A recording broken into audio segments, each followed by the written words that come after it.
ये मैं आपको इसमें बता देती हूँ। वैसे वाइवा में पूछा जाता है। पहली 2 वीडियोज़ में मैंने मेरे ख़्याल इस चैप्टर की काफ़ी क्वेश्चंस इंपॉर्टेंट एमसीक्यू क्वेश्चंस और इंपॉर्टेंट कांसेप्ट्स बताए। अच्छा मेरे डायग्राम्स को ना देखा करें मेरी बहुत ही गंदी है।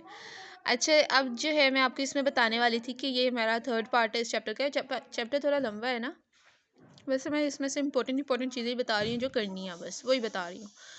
अच्छा ये जो है हमारे पास सुप्रा न्यूक्लियर लियन और infranuclear lesion of facial nerve से क्या होता है। तो हमारे पास ये देखें ना, अब हमारे पास ये फेशियल नर्व जो है ना, आपको पता है कि एक होते हैं न्यूक्लियस। फॉर एग्जांपल एक नर्व का न्यूक्लियस होता है, उससे ऊपर वाले जो फाइबर होते हैं सब सुप्रा न्यूक्लियर फाइबर। अच्छा अब जो हमारे पास फेशियल नर्व का जो न्यूक्लियस है, ठीक है, इससे ऊपर जो फाइबर होते हैं ना जो कॉर्टेक्स से आते हैं, ठीक है, कॉर्टिको न्यूक्लियर फाइबर होते हैं। उससे नीचे जो है जो फाइबर होते हैं, मतलब आप इसे बोलते हैं अपर मोटर न्यूरॉन और lower motor neuron. Upper motor neuron वो होती है जो न्यूक्लियस से ऊपर कॉर्टेक्स से फाइबर आ रहे हैं, ठीक है। लोअर मोटर न्यूरॉन वो होती है जो अपने न्यूरोमस्कुलर जंक्शन तक जाती है।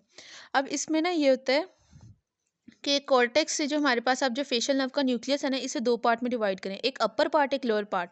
जो अपर पार्ट से फाइबर निकलेंगे ना वो अपर पार्ट ऑफ फेस को कंट्रोल करेंगे, जो लोअर पार्ट ऑफ फेस से जो फाइबर निकलते हैं ना वो लोअर पार्ट में आ रहे होते हैं, ठीक। तो अब आप इसको जो है वो यूं करते हो कि कॉर्टेक्स जो है ना इसमें कुछ फाइबर्स जो है ना ये आपको पता है कि कॉन्ट्रा ये क्रॉस करते होते हैं, कॉन्ट्रालेटरल साइड को क्रॉस करते हैं। तो फॉर एग्जांपल ये राइट साइड है, तो राइट साइड से क्रॉस करके ये लेफ्ट साइड पे गए, ठीक है। लेफ्ट साइड के फेशियल नर्व के न्यूक्लियस में अपर भी लोअर भी, ठीक है। और लेफ्ट साइड के जो हैं वो क्रॉस करके राइट साइड पे गए। पर इसमें क्या हुआ कि फॉर एग्जांपल अगर मैं बोलूँ ना राइट, ठीक है, तो राइट जो है कॉर्टिको न्यूक्लियर फाइबर्स जो हैं वो लेफ्ट साइड पे करें। अगर यहाँ पे इंजरी आती है ना, injury to cortico nuclear fibres, ठीक है, राइट साइड पे लेफ्ट साइड पे आती है, अगर सपोज ये लेफ्ट साइड है तो जो डैमेज आएगा ना वो आपके राइट साइड पे आएगा, नॉट लेफ्ट साइड, ठीक है।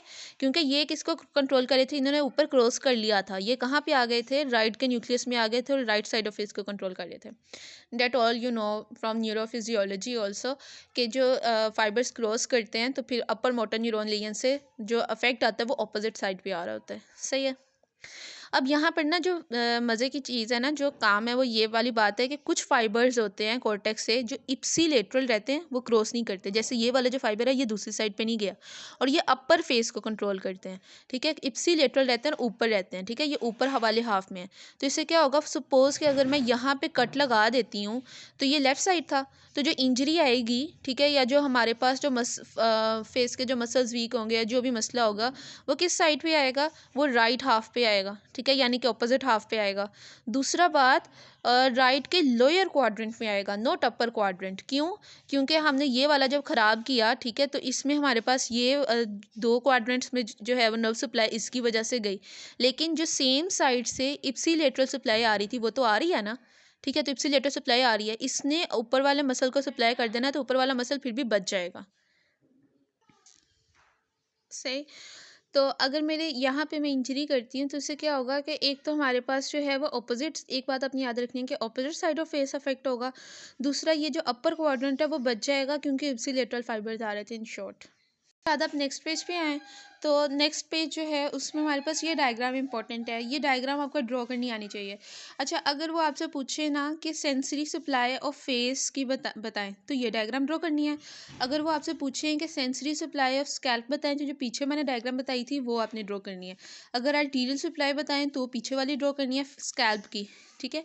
और अगर पूछे स्कैल्प और फेस दोनों की सेंसरी सप्लाई बताएं तो एक डायग्राम ये ड्रॉ करनी है और एक पीछे वाली और पीछे वाली जो है मैं इसकी बात कर रही हूँ, ये ड्रॉ कर देनी है। ये स्कैल्प के पूछें फिर ड्रॉ करना है, आर्टीरियल नर्व फेस की पूछें फिर ड्रॉ करना है।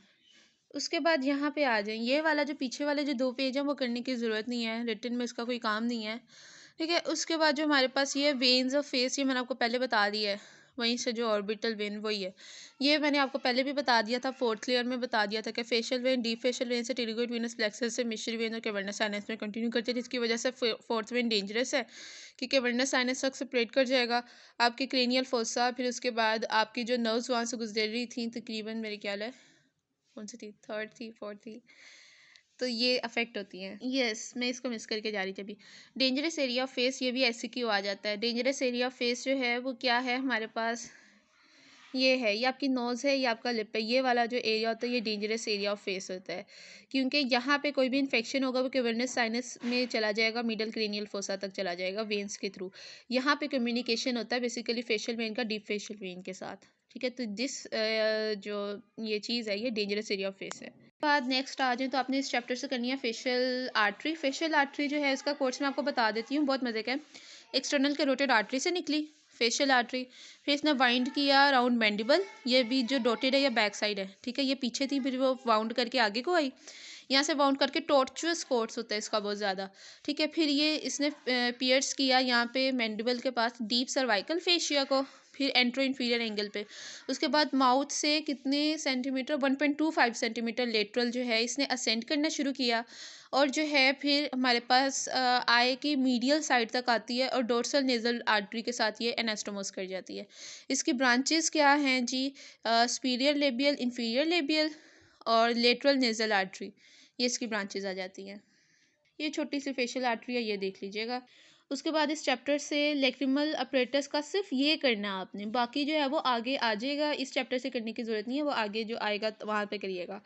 कि जी लेक्रिमल ग्लैंड है, लेक्रिमल ग्लैंड जो है, ये डायग्राम देखें, लेक्रिमल ग्लैंड है, ठीक है, उससे जो है वो हमारे पास जो निकल रही हैं वो है लेक्रिमल डक्ट्स। लेक्रिमल डक्ट्स जो हैं वो आगे यहाँ पे आ गई ऑर्बिट में, ठीक है। उसके बाद जो है वो हमारे पास कंजंक्टिवल सैक, ठीक है, फिर लेक्रिमल यहाँ पे पंक्टा होते हैं ये दो, ठीक है, सुपीरियर और इन्फीरियर पंक्टा, ठीक है, वहाँ से लेक्रिमल कैनालिकुलस, ठीक है, फिर lacrimal sac, lacrimal gland, lacrimal duct, conjunctival sac, lacrimal puncta, फिर लेक्रिमल कैनालिकुलस, ये एक सुपीरियर है एक इन्फीरियर है, ठीक है, फिर उसके बाद लेक्रिमल सैक, फिर वहाँ से नेजो लेक्रिमल डक्ट, और ये नोज़ के इन्फीरियर मिएटस ऑफ नोज़ में ओपन होती है। नोज़ वाले चैप्टर में भी आप इसको पढ़ेंगे, इसलिए जब आप रोते हैं ना तो साथ में नोज़ ही भी आती है।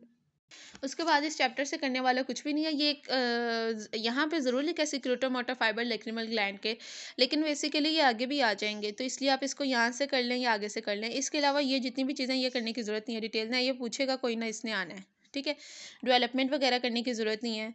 ये ब्लू बॉक्सेस जो हैं ये देख लीजिएगा, ठीक है। लेक्रीमेटरी न्यूक्लियस से फाइबर आएंगे, ठीक है, नर्वस इंटरमीडियस, ठीक है, फिर फेशियल नर्व को ज्वाइन करेंगे, फिर वो जेनिकुलेट गैंग्लियन में जाएंगे, वहाँ से ग्रेटर पेट्रोजल और डीप पेट्रोजल नर्व जो है वो निकलेगी, नर्व ऑफ टिरिगोइड केनाल के साथ मिलके टिरिगो पैलेटाइन गैंग्लियन में जाएंगे, ठीक है, ये पी गैंग्लियोनिक फाइबर्स से, फिर पोस्ट गैंग्लियोनिक फाइबर्स जो है इससे निकलेंगे। सिर्फ इसमें ग्रेटर पेट्रोजल नर्व है ना, ये रिले करती है, और ये जो है ये मेन काम है, ठीक है, ये पैरासिम्पैथेटिक